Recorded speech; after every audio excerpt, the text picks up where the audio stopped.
Namaskar. So my name is Didi Ananda Devapriya, and I'm in Romania. I'm joining you all the way from Romania, where I'm running a children's home, an after school, and a kindergarten. I lost my voice this week because of giving new humanist education training. And I'm introducing to you brahmacharya. So brahmacharya is a Sanskrit word coming from Brahma, which means the entity that makes you great. And charya is from a word that means to be feeding and moving, like a cow is eating and moving at the same time. And this is referring to how to maintain that spiritual flow that gets generated when we do meditation, how to continue it, how to maintain it, how can we make our mind continue to feed off of blissful thoughts as we move through the world. Meditation isn't only when we sit. Meditation is meant to transform our whole lives, meant to transform all of our waking life, not just when the eyes are closed. So we take that energy of Bhavanam Kevalam,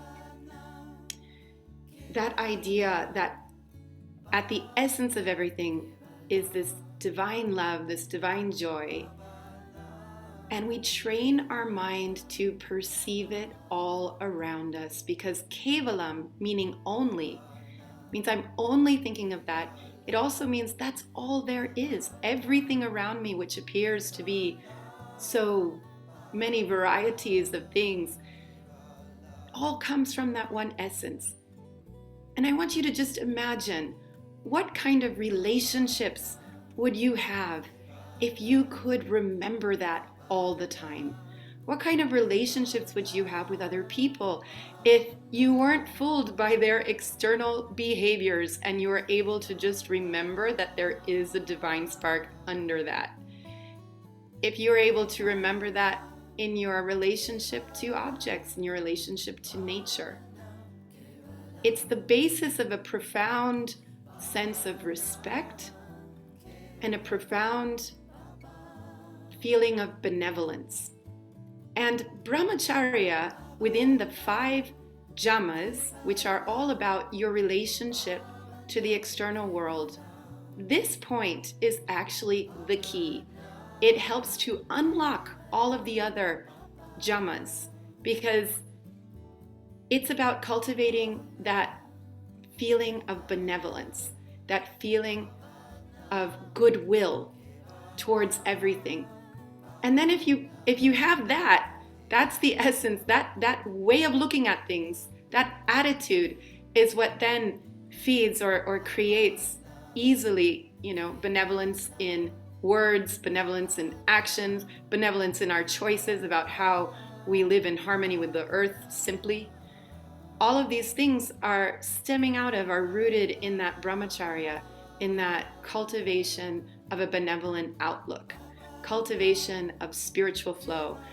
And if you're feeding your mind constantly with blissful thoughts, you decide what to think. You don't have to wait for happiness. You're cultivating it by how you think about everything around you, by connecting to that essence in everything. Then when you sit to meditate, you don't have to fight to get your mind to enter in a spiritual flow, because you've been generating it throughout the day. Practically, brahmacharya means, in Ananda Marga meditation, once you are initiated, the second lesson is a lesson specifically designed to help facilitate this state of mind. However, if you're using Bhavanam Kevalam to meditate, continue using Bhavanam Kevalam when you're not meditating with your eyes closed. This becomes mindfulness plus.